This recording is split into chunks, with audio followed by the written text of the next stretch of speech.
राधे राधे दोस्तों, जय माता दी। स्वागत है आपका मेरे चैनल भक्ति वाहिनी में। आज हम कलश विसर्जन के बारे में बात करेंगे। मूर्ति का क्या करना है, अनाज का क्या करना है, वो सब हम इस चैनल में जानकारी देंगे।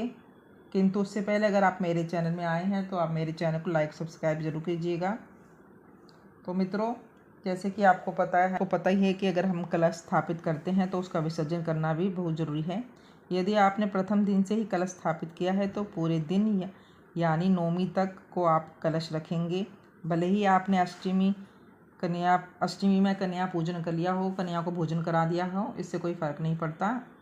अभी तो मैं आपको कहूँगी कि जैसे कि पर्व का नाम है नवरात्रि, 9 दिन 9 रात्रि कलश को रखना ही है।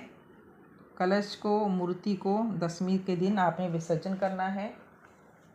वैसे तो इसे श्रवण नक्षत्र में विसर्जित किया जाता है। इस बारी 2 अक्टूबर को 9:13 में सुबह श्रवण नक्षत्र रहेगा और इसका समापन 3 अक्टूबर सुबह 9:34 तक रहेगा।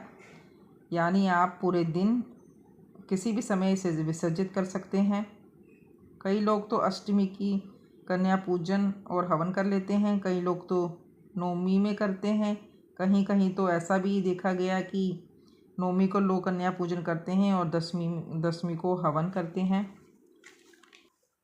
कलश या मूर्ति को उठाने से पहले आपने एक मंत्र पढ़ना है। आपने क्या करना है, हाथ में थोड़ा सा पुष्प लेना है, जल लेना है, अक्षत लेना है और इस मंत्र का उच्चारण करना है। गच्छ गच्छ सुरेष्टे सब साधनम परमेश्वरी पूजाराधन काले च पुनरागमनाथाय च पुनरागमनाथाय च। अगर ये आप बोल सकते हैं तो बोलिएगा, अगर नहीं बोल सकते तो आप कहिएगा, हे माँ जगत जननी, आप अपने परम स्थान पर पधारिएगा। आपने ये कह के जोर से सूंघना है और सूंघ कर उस ईशान कोण पर रख देना है। किसी भी चीज़ को आप डायरेक्टली ज़मीन पे नहीं रख सकते हैं, आप उसे किसी पात्र पे रखिएगा। आप क्या करेंगे, आप नारियल को उठाएंगे और उसे बड़े प्यार से उठा के किसी पात्र में रख दीजिएगा। जल को ग्रहण करना है और आपने कहना है, इस जल में जो भी देवी देवता उपस्थित हैं वो मेरी भावना के अनुकूल मेरे हृदय में वास करें, ऐसा कहना है। और जो कपड़ा है, जो कलावा है, अगर वो सही है तो आप रख दीजिएगा, काम आ जाएगा अगले नवरात्रि में। और जो चावल है, अनाज है, उसे चिड़ियों को डाल दीजिएगा। और नारियल है, नारियल को आप किसी सुहागिन को दे दीजिएगा, उसे कहिएगा आप अपना पल्लू फैलाएं और उसमें आप उसे दे दीजिएगा। और उस स्त्री को कहिएगा, क्योंकि इस नारियल को आप खा नहीं सकते, क्योंकि हमने 9 दिन पूजा की होती है, मंत्रोच्चारण किया होता है, तो उसमें प्रादुर्भाव होता है, उसमें वाइब्रेशंस होती हैं, तो इसलिए हम खा नहीं सकते हैं। और जिस महिला को आपने नारियल दिया है उसे कहिएगा आप उसे बड़े प्यार से तिजोरी में रख दीजिएगा। अगर यदि आपके पास पुराना नारियल पड़ा है तो आप उसे विसर्जित कर दीजिएगा।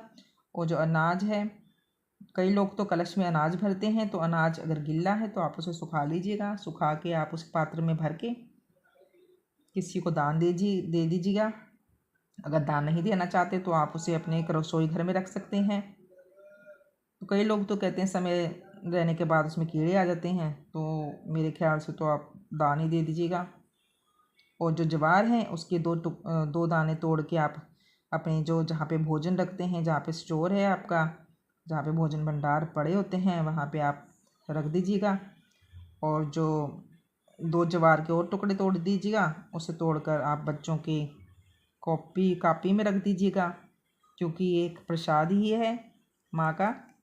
और जो मिट्टी है और जो ज्वार है आप इसे विसर्जित कर दीजिएगा। तो मित्रों, ये थी जानकारी कलश विसर्जन के बारे में। अगर आपको मेरा चैनल अच्छा लगा हो तो लाइक सब्सक्राइब जरूर कीजिएगा। धन्यवाद।